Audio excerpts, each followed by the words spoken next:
ang mga kwento ng pag-ibig, kwento ng buhay at kwento ng pag-asa dito sa Barangay Love Stories. Love Stories.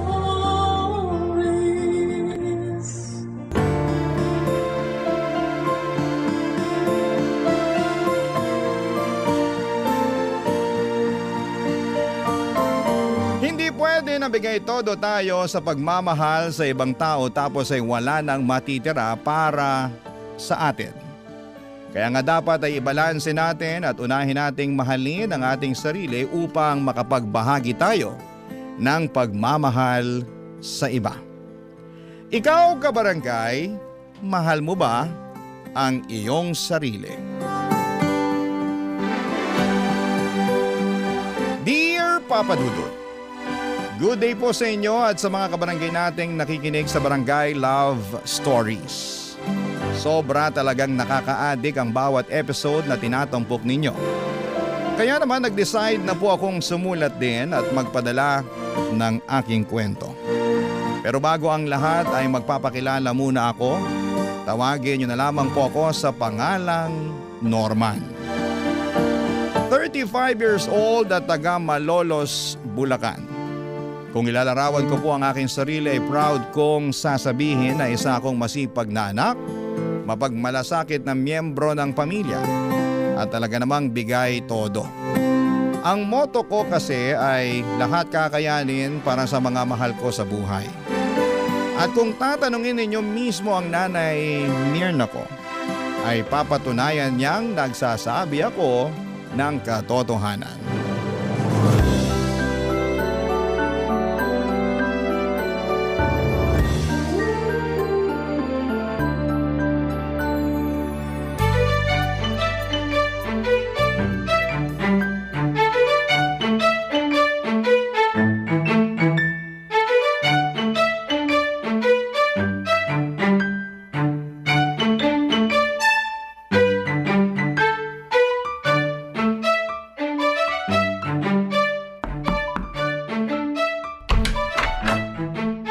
Nay, nandito na po ako. May dala po akong mga grocery. Pasensya na po ang konti nang nabili ko, eto lang. Anong konti? Ang dami-dami na nito.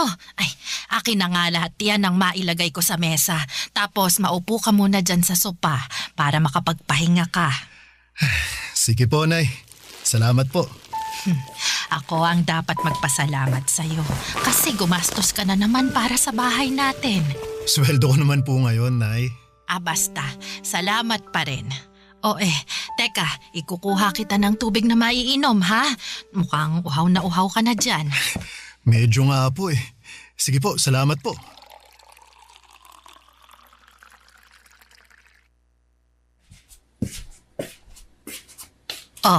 Nak, malamig yan para mapatid uhaw mo. Inumin mo muna. Sige po, salamat, Nay.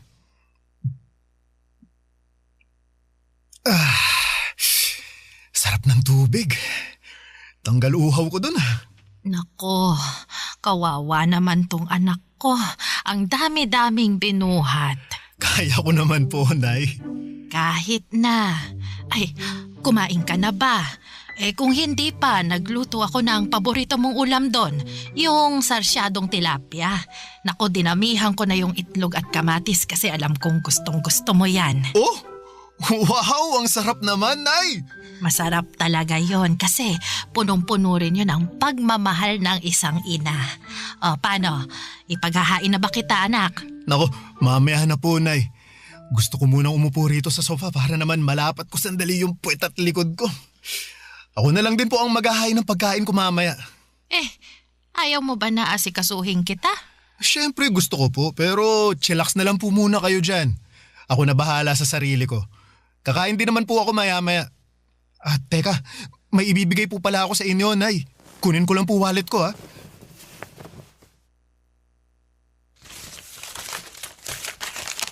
Ano yan? Pera? Opo. Ito po, para po sa inyo. Para sa akin, ano namang gagawin ko dyan? Pambayad po sa tubig at saka sa kuryente. Bakit parang ang dami naman yan? Magkano lang naman yung tubig at kuryente natin rito, anak? Yung sosobra po dyan ma sa inyo na. Baka gusto nyong magpasalon, manicure o pedicure. Ay nako, hindi na. Luho lang yon. Gastos lang. Ay, meron naman pong panggastos, tsaka minsan lang naman po ito. Ikaw talaga. Siyempre, nahihiya ang nanay mo kasi baka wala ka ng pera dyan pang gastos. Ang dami-dami mo ng pinamiling grocery tapos nagbigay ka pa ng pera para sa tubig at kuryente. Huwag po kayong mag-alala ma, kasi meron naman po akong panggastos dito. Sigurado ka ba, nak? Opo. Magsisinungaling ba naman ako? Hindi, pero nag-aalala lang ako eh. Simula nung nagkatrabaho ka parang hindi ka na pumalya sa pagtulong sa pamilya natin. Kahit nga ilang kamag-anak natin, tinutulungan mo pag kaya mo.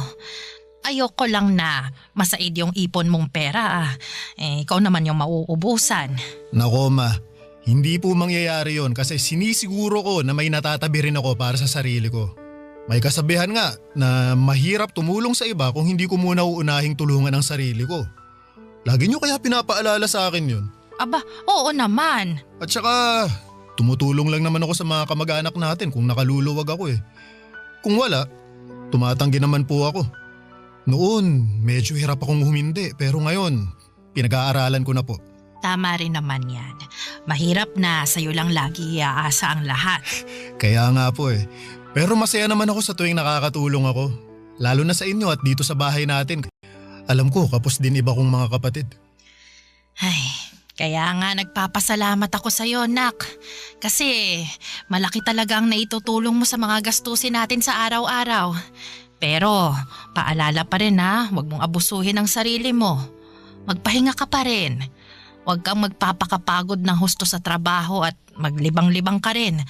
Alam mo yon, umalis ka, mamasyal, para hindi puro trabaho at bahay lang ang napupuntahan mo.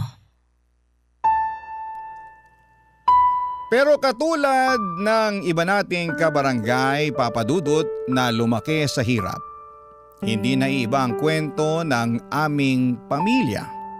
Mekaniko sa talyer ang tatay ko samantalang labandera naman si nanay. Tapos 4 kaming magkakapatid at ako ang panganay. Madalas ay kulang talaga ang kita ng mga magulang namin, pangkain at panggastos namin sa araw-araw ay kinakapos. Kaya naman pinangako ko sa aking sarili na magsusumikap ako upang hindi na namin muling maranasan ang magutom. Kaya naman binuhos ko talaga ang panahon ko sa pagtatrabaho. Sa katunayan ay hindi pa ako nakontento sa pag-oopisina. Dahil tuwing day off ko ay rumaraket pa ako sa food business ng kaibigan ko bilang kosinero. Dahil sa pagiging abala ko ay nakalimutan ko na ang aking buhay pag-ibig. Bagay na madalas kumustahin sa akin ng nanay ko.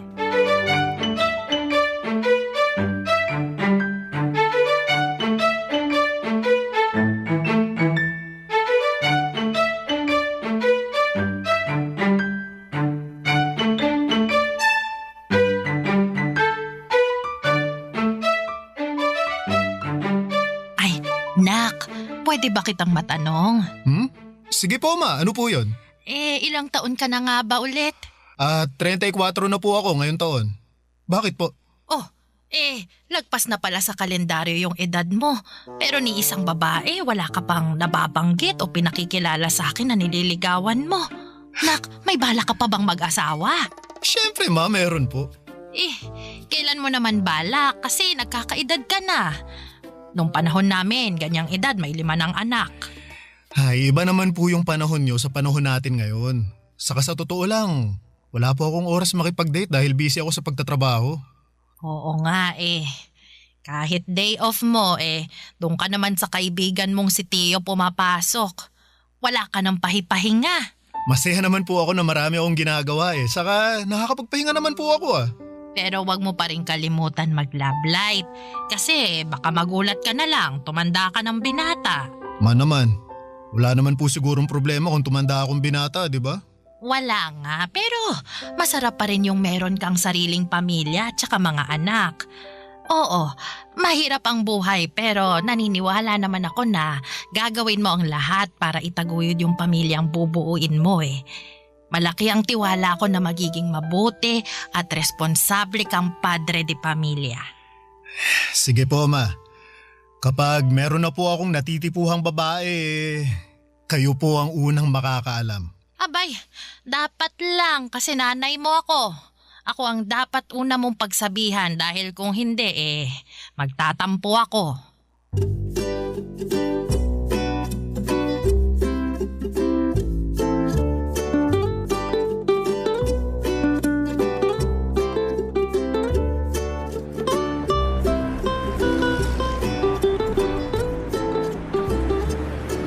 talaga sa tulong mo sa business ko, tol Laking luwag lalo kapag may tauhan ako na hindi pumapasok Kung pwede lang talaga na dito ka na lang sa akin magtrabaho kaso hindi ko kayang pantayan ang daily rate mo Oo, kasi kapag dito na ako papasok ay malulugi ka sa akin.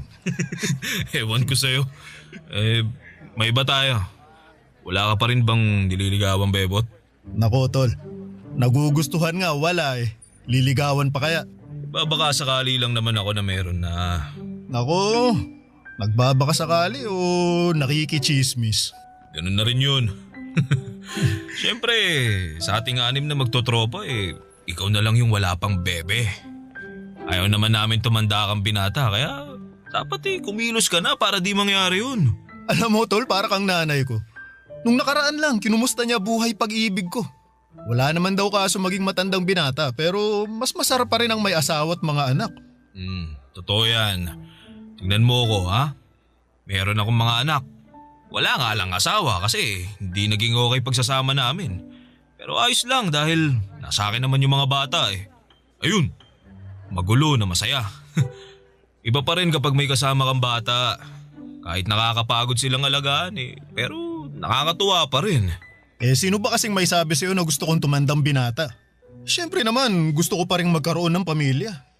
Kaya lang, ang problema ko wala na akong panahon na kumilala ng babae. Masyado ka kasing busy sa trabaho. Kulang na lang, pakasalan mo mga trabaho mo Huwag ganun. Sobra ka naman, tol. Joke lang. Alam ko naman na masipag ka at responsableng anak. Bigay todo kung tumulong. Pero sabi nga ng nanay mo, pumag-ibig ka rin. Yan din naman gusto namin para sa'yo ng mga tropa natin Kaya nga, meron sana akong papakilala sa'yo. Ha? Sino naman? Marisa ang pangalan niya. Kaibigan ng kapatid ko. Mabait yun. Maganda. Mahinhin kumilos at magsalita. Single and ready to mingle. Nasabi ko na rin sa kanya na irereto kita sa kanya. Kaya alam niya na single ka rin. Alay mo, kayo na pala ang para sa isa't isa, di ba? Subukan mo lang makipag-date at kilalanin pa ng husto si Marisa. Papa Dudut, nagkita kami ni Marisa sa isang cafe sa Quezon City. At masasabi ko na kabadong-kabado ako. Yun pa lang kasi ang unang beses na may makaka-date ako kaya naman ayokong magkamali. Pero buti na lamang at mabait si Marisa at malumanay magsalita. Kaya naman napanatag agad ang aking kalooban. Mabilis kaming nagkapalagayan ng loob. At doon na niya nakwento na meron siyang anak sa ex-boyfriend niya na nasa probinsya nila sa Iloilo. Sa totoo lang, nagulat ako noong nalaman kong single mother siya pero hindi naman nagbago ang tingin ko sa kanya. Mas sumanga pa nga ako sa kanya at tumaas ang aking respeto sa mga sakripisyo niya para sa kanyang anak. Nagpatuloy ang aming pagkakaibigan na hindi nagtagal ay nauwi na nga sa pag-iibigan. Barangay Love Stories. Barangay Love Stories. Papa Dudut, niligawan ko si Marisa ng 2 buwan bago niya ako sinagot. Noong mga panahong yon ay nakilala at nakausap ko na rin ang anak niya sa video call. Sa katunayan ay nagplano na nga kami ng bakasyon sa Iloilo para personal ko na itong makilala. Pasukan din kasi ng mga panahong yon kaya hindi niya basta-basta mapapaluwas sa Maynila ang bata. Pero habang hindi pa nangyayari yon ay sinabi ko kay Marisa na ipakilala ko muna siya sa aking nanay. Hindi ko pa siya naisasama noon sa bahay dahil pareho pa kaming busy sa aming mga trabaho. Pero palagi ko siyang nakukwento sa nanay ko kaya naman sabik na sabik din ito na makilala siya. Hanggang sa dumating na nga ang araw na yon.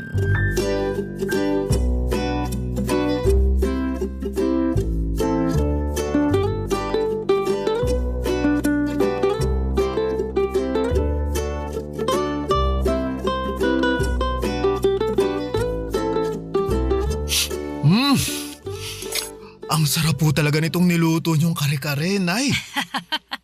Nako, salamat anak. Uy, pero magdahan-dahan ka nga sa pagkain ha. Baka mabulunan ka, tsaka baka kung ano na lang ang isipin ni Marisa, oh. Nako, Nay.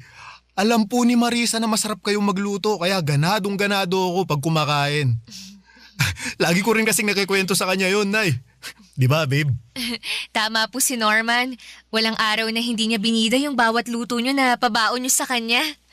Nako, ganun ba? Salamat naman. Pero bakit parang hindi ka halos kumukuha ng ulam? Ayaw mo ba ng kare-kare? Yung totoo, allergic po kasi ako sa mani eh. Aha? Ganun ba? Nako, paano yan? May nakain ka na? Hindi naman po malala yung allergy ko, tsaka kaunti lang naman yung nakain ko, kaya ayos lang po ko. Marisa, nako, sorry ha, hindi ko alam na may allergy ka sa mani. Specialty kasi ni Nana yung kare-kare, kaya yan yung nirequest ko na lutuin niya. Special din kasi yung okasyon dahil nga ipapakilala kita sa kanya. Ayos nga lang ako. Kaunti lang nakain ko, di ba? Tsaka saka kung wala akong allergy siguradong hindi ko pa rin kakainin yung luto ng nanay mo. Kasi hindi naman masarap. Paano niya naging specialty yan? Ang tabang naman. At ang lansa ng karning ginamit. Makunat din. Pati yung gulay mapait. Nakakadiri. Ha? Anong sinabi mo? Narinig mo yung sinabi ko, Norman? Kailangan ko pa bang ulit-ulitin? Pasensya ka na ha kung hindi ka nasarapan sa luto. Wala na po ba kayong ibang niluto? Ha? Kasi hindi ko makakain yung kare-kare na yan. Baka hindi lang malalang allergy abutin ko dyan eh. Baka sumakit din tiyan ko. Sige. Teka, ipagluluto kita ng ibang ulam na makita ko sa ref natin. Nay, wag na, Nay. Order na lang tayo. Wag ka nang umorder. Gastos lang yan. Tsaka meron pa naman tayong mga sangkap dyan sa ref. Ako nang bahala, ha? Kumain na lang kayo dyan, ha? Sandali lang, magluluto lang ako. Nay! Marisa, mag-usap nga tayo dun sa labas. Bakit sa labas pa? Pwede naman dito na lang sa mesa. Mamaya malamok pa dun kagatin pa ako. Please, Marisa, kahit sandali lang. Ay, nako! Kakainis ka talaga.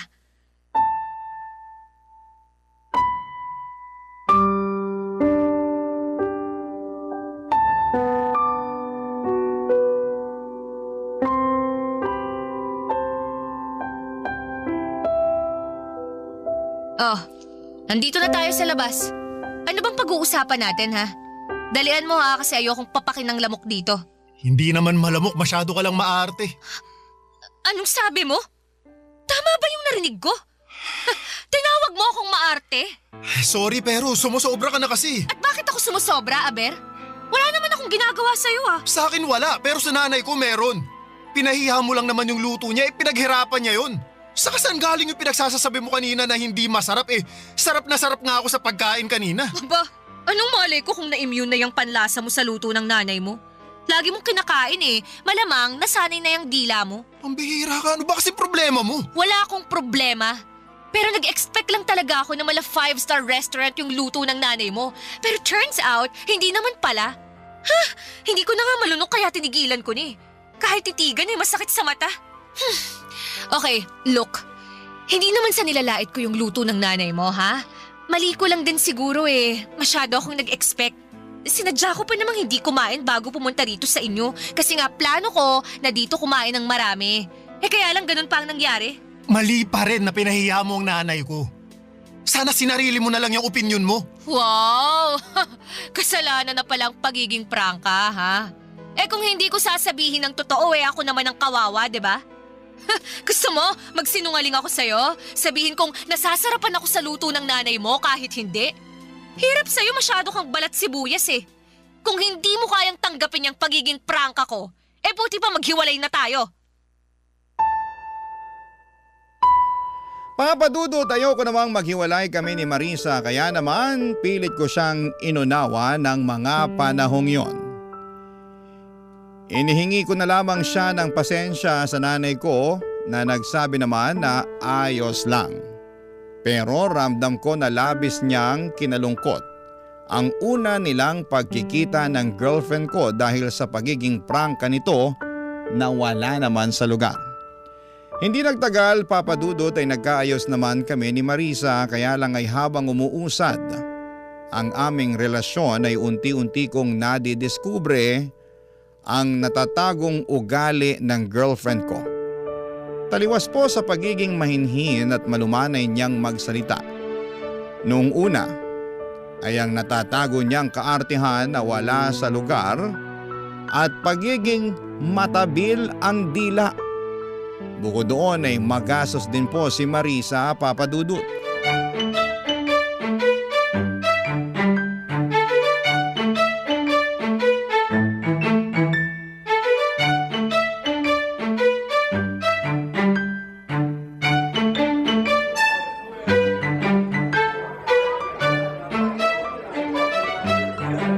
Alam mo, gustong-gusto ko talaga sa cafe na to. Aesthetic eh.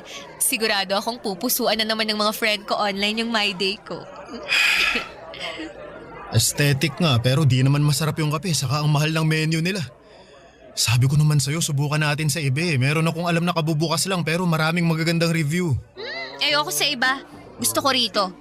Hindi bagay yung beauty ko sa mga pipitsuging kainan, no?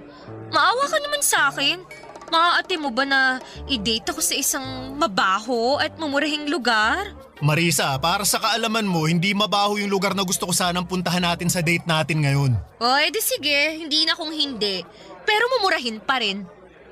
Ayoko doon. Gusto ko rito. Ay, bahala ka na nga. Bahala talaga ako. Ay, babe, malapit na pala yung birthday ko. Ano palang plano mong regalo sa akin? Ano? Don't tell me, nakalimutan mo na ah. Sige ka, magtatampo ako. Hindi ko nakalimutan pero sikreto muna kung anong ireregalo ko sa'yo. Siyempre, wala nang element of surprise yun kapag sinabi ko, di ba? Hindi ako mahilig sa sorpresa eh. Mas gusto ko, alam ko na kung anong ireregalo mo sa akin. Para naman masabi ko agad sa'yo kung magugustuhan ko yun. Anong ibig mong sabihin? Para lang hindi masayang yung pera mo. Dapat magugustuhan ko talaga. At saka para sigurado na magugustuhan ko, ako na lang ang pipili o magsasabi kung anong ireregalo mo sa akin, di ba? Hayaan mo na yung surprise na yan. Madali naman yung pekein sa social media. Ang totoo, wala pa talaga akong naiisip na regalo eh. Pero hindi naman ibig sabihin nun wala akong ibibigay ah. Masyado lang kasi akong maraming iniisip nitong nakaraan kaya… Okay lang naman. Kaya nga tinanong ko para matulungan kita eh. Alam mo kasi, marami akong gustong bilhin. Pwedeng ikaw na bumili ng iba doon para mabawasan yung nasa listahan ko. Yun na lang ang iregalo mo sa akin sa birthday ko.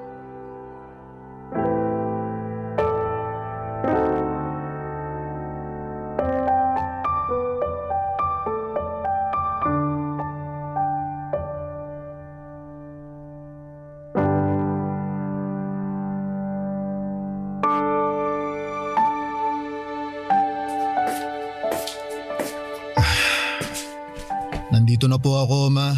Oh, anong nangyari sa'yo? Bakit malungkot ka, anak? Wala po ito. Pagod lang po ako sa trabaho. Gusto mo ba ng tubig? Huwag na po, Ma. Hindi naman po ako nauuhaw. Upo na lang po muna ako kasi kanina pa nangangalay itong balakang ko eh. Nakasabit kasi ako sa jeep pa uwi para lang makauwi rito. Grabe, wala ako halos masakyan tapos ang lakas pa ng ulan. Nako, bakit hindi ka na lang nag-taxi o di kaya nagrenta ng kotse para makauwi rito? Wala na po kasi akong cash tapos hindi ko naman magamit yung card ko dahil nasagad ko na.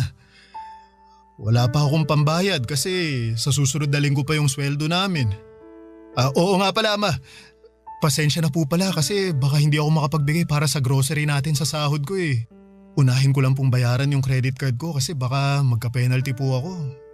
Mahirap na. Ay, wala namang kaso yon kasi nandyan pa naman yung mga pinamili mo. Pero matanong ko lang ha, hindi naman sa nangingialam ako pero ngayon ko lang yata narinig na nasagad mong paggamit ng credit card mo. Tapos naubusan ka pa ng cash hindi ka naman ganyan nak. May binili ka ba o nanakawan ka? Hindi po ako nanakawan ma pero tama po kayo na may binili ako. Binilahan ko po ng bagong cellphone si Marisa kasi birthday niya po ngayon. Yun po kasi ang request niya Tapos kumain kami sa labas kaya ayun. Naubos naman yung cash na dala ko. Barya na lang ang natira kaya hindi na nga ako nakapag-taxi pa uwi. Ganun ba? Ay, buti na lang ligtas ka pa rin na nakarating dito sa atin nak. Di bale, sa susunod, siguraduhin mo na lang na may ititira ka pang pamasahe. O di kaya, kapag wala ka na talagang pera dyan, di tawagan mo ko. Sasabihan ko yung mga kapatid mo na pahiramin ka ng pera. Yung isesend nila gamit yung e-wallet para meron kang magamit. Opo ma, salamat po Wala yun anak. Oh, sige na, kumain ka na doon. Para naman makapagpahinga ka na pagkatapos.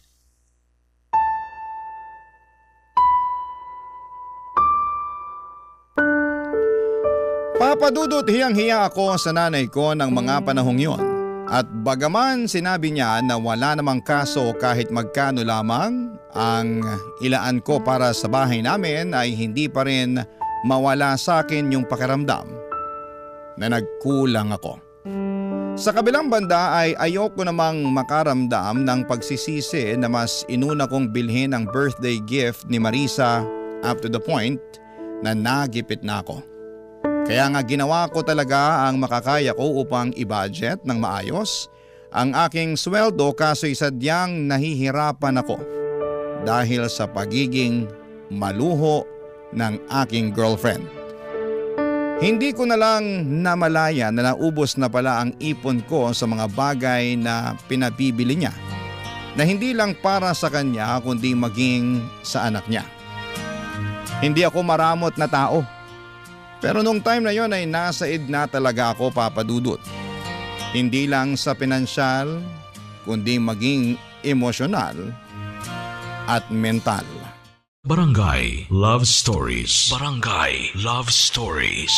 Sa kabila ng lahat ay mas nanaig pa rin sa akin ang pangunawa at pagmamahal kay Marisa papadudot. Kaya naman kahit halos maubos na ako ng mga panahong yon ay nagtitiis ako. Maasikaso naman din kasi si Marisa at bumabawi siya sa akin kapag pakiramdam niya ay nagkukulang na siya. Malambing naman siya pero mas madalas nga lang kapag may kailangan siya nangyayari yon. Hindi nga nagtagal ay ibinalita sa akin ni Marisa na buntis siya papadudot. Pero naging maselan yon. Kaya naman nag-decide kami na tumira muna sa bahay namin para maalagaan siya ng nanay ko. Complete bed rest ng 3 linggo ang rekomendasyon ng OB niya. Dahil hindi makapit si baby at ayaw naman namin na may mangyaring masama sa anak namin. Kaya nga malaki ang pasasalamat ko sa nanay ko na nagboluntaryo siyang alagaan si Marisa. Akala ko ay maayos ang turingan nila sa isa't isa pero nagkamali pala ako papadudot.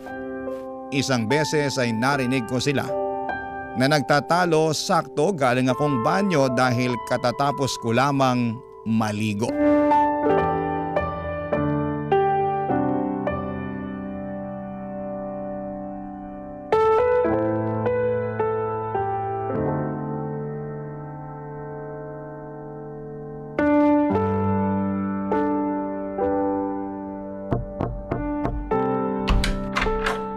Marisa, tulog ka na ba?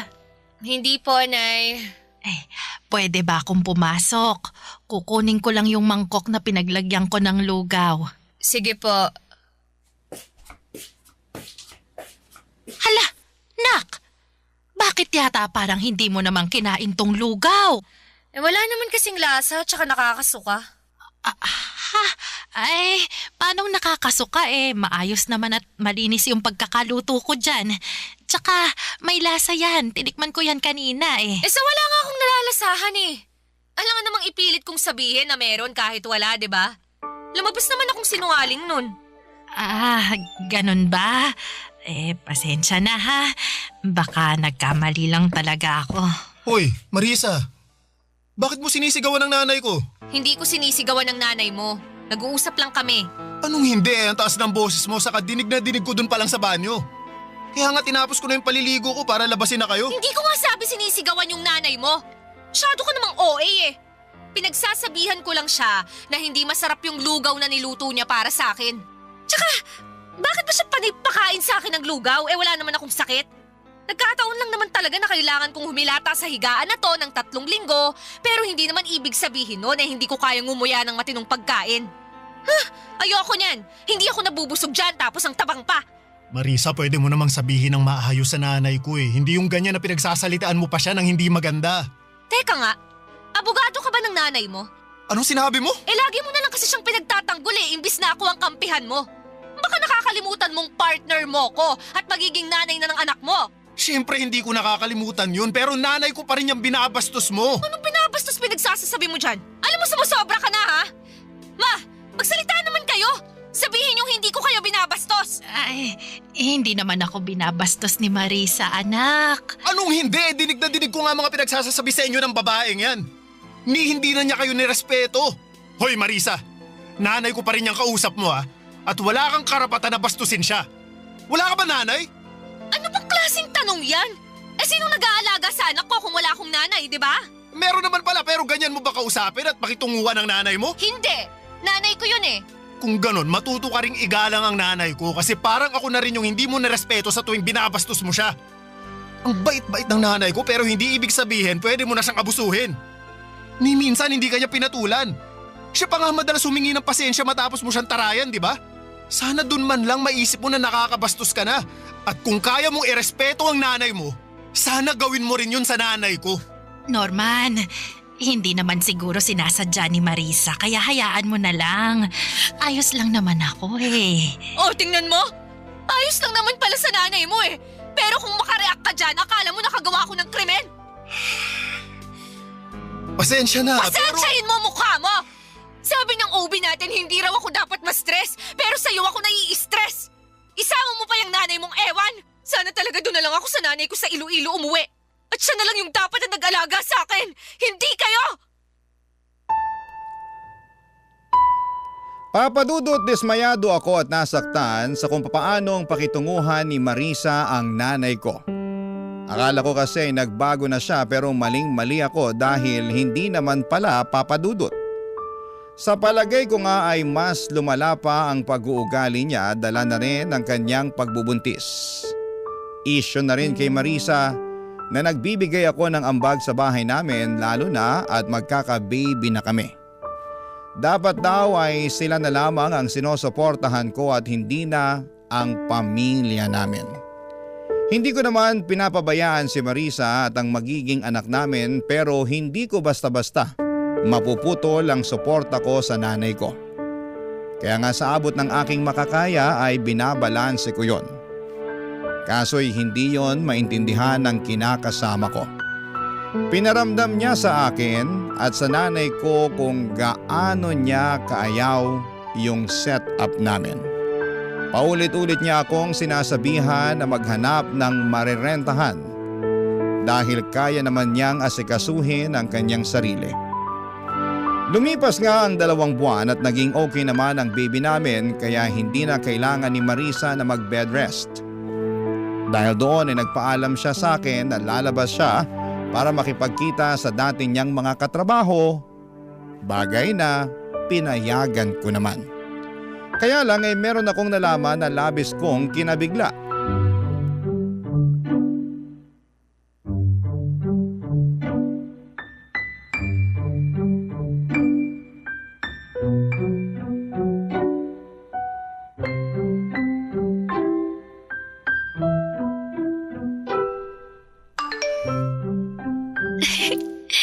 Ano ba naman tong lalaking to? Nasend pa talaga ng picture niya na naka-topless. Oh, kita ko tuloy yung kanyang mga pandesal. Ha, Marisa? Anong sabi mo? Ano ka ng kalabaw? Hindi ako anak ng kalabaw, anak ako ng nanay ko. Nagulat ako kaya nasabi ko yun. Pero ewan ko sa'yo, sineryoso mo naman. Paano hindi ko seseryosohin kung ano-anong naririnig ko sa'yo? Ano bang narinig mo? Nasabi mo may nag-send sa'yo ng picture na nakatopless. Sino ba yan, ha? Saka bakit mo biglang tinatago yung cellphone mo, ha? Wala. Wala ka na doon. Anong wala ako doon? May tinatago ka, no? Tangero ka, ha? Wala akong tinatago sa'yo. Kung wala, edi patingin ako na cellphone mo. Akin na. Akala mo hindi ko napapansinan nitong mga nakaraang araw palagi kang nakatutok dyan sa cellphone mo, ha? Narinig pa kita na may kausap ka nung isang gabi. Kaya akin na, patingin ako niyan. Gusto kong malaman kung sino ba yung kausap mo niyan. Ayoko nga. Ganon. Pues aagawin ko na lang sa'yo kung ayaw mong ibigay. O ano? Kahit ayaw mo nakuha ko naman na. Norman, please sa akin yung cellphone ko. Parang awa mo na, ibigay mo na sa akin yan. Ha? Ba't mo gagawin yun? Kasi may tinatago ka na ayaw mong malaman ko? Hindi. O ayan o. Sakto, ang daming mensahe ng kausap mo. Tingnan ko nga kung sino tong hayop na to. Norman, wag! Ano to? Bakit kayo magkausap ni Theo, ha? At bakit siya nagpapadala ng mga hubad na litrato sa'yo?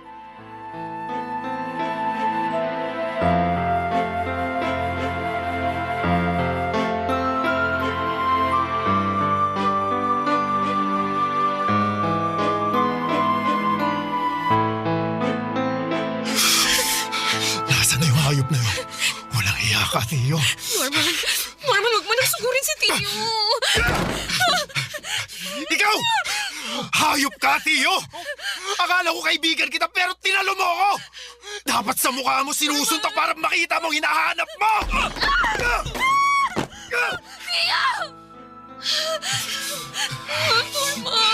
Norman, bakit mo ako sinuntok? Nagtanong ka pa talagang ahas kaya kulang pa nga yan dahil sa ginawa niyong panloloko sa akin! Sira ulo ka, Norman! Kala mo siguro hindi masakit yung ginawa mo, no? Halika! Dadagdagan ko pa para lalo ka Sige, masaktan! tara! Magsuntukan tayo! Kala mo yata, atrasan kita eh! Tama na! Tumigil na kayo! Ikaw babae ko, huwag mo akong awatin!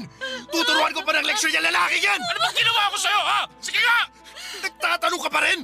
Eh bakit sa akin ka lang nagagalit?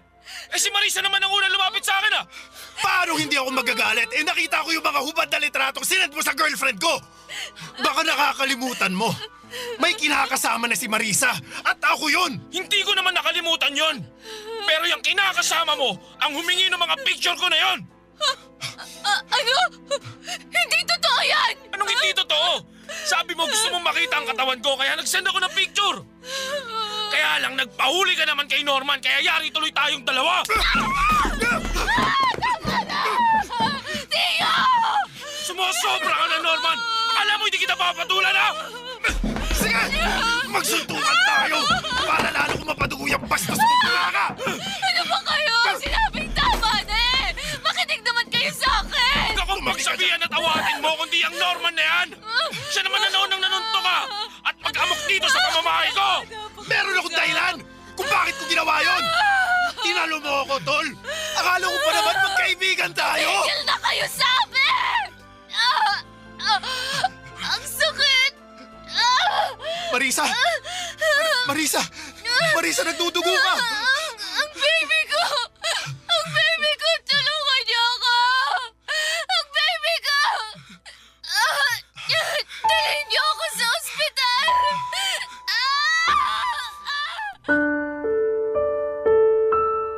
Papa Dudut, dinala namin si Marisa sa ospital dahil nagdudugo siya ng mga panahong yon. Takot na takot ako ng mga panahong yon para sa kaligtasan ng baby namin. Kaya nga pansamantala kong nakalimutan ang galit ko kay Theo dahil natuon ang buong atensyon ko para kay Marisa. Pagdating namin sa ospital ay agad na inasikaso ng mga doktor ang kinakasama ko. Pinaghintay kami ni Theo sa labas ng emergency room at doon ko na tinawagan ang nanay ko. Gulat na gulat siya sa mga nangyari at humahangos na nagpunta sa ospital na kinakaroonan namin. Pero huli na ang lahat dahil binalita sa amin ng doktor na nakunan si Marisa. Ibig sabihin, patay na ang baby namin. Sobrang sakit ng pangyayaring yon at hindi ko mapigilang sisihin ang aking sarili dahil pakaramdam ko ay kasalanan ko kung bakit nawala ang aming anak.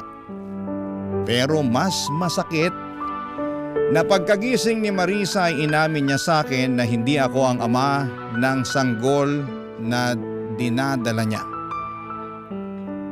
Matagal na pala silang may relasyon ni Theo at may ginagawang milagro habang nakatalikod ako at hindi pa sila nakontento dahil pinaako pa nila sa akin ang bata na hindi naman nanggaling sa akin. Kaya nga noong araw ding yon ay nakipaghiwalay na ako kay Marisa at tinapos ko na ng tuluyan ng pagkakaibigan namin ni Theo. Sa kasalukuyan ay nagmo-move on ako, Papa Dudut. Tinuring ko na lamang na blessing in disguise ang redirection na nangyari at mas nag-focus na lamang ako sa aking pamilya na siyang tunay na nagmamahal sa akin. Hanggang dito na lamang po ang sulat ko. Maraming salamat. Sakaling mapili po ninyong i-ere sa Barangay Love Stories. Ang inyong kapuso at kabarangay forever, Norman. Ako? Gigil na gigil talaga ako sa nangyayari sa kwento natin. O ikaw, kabarangay, kumukulo rin ba dugo mo? Pwede kang mag-iwan ng comment sa ating comment section.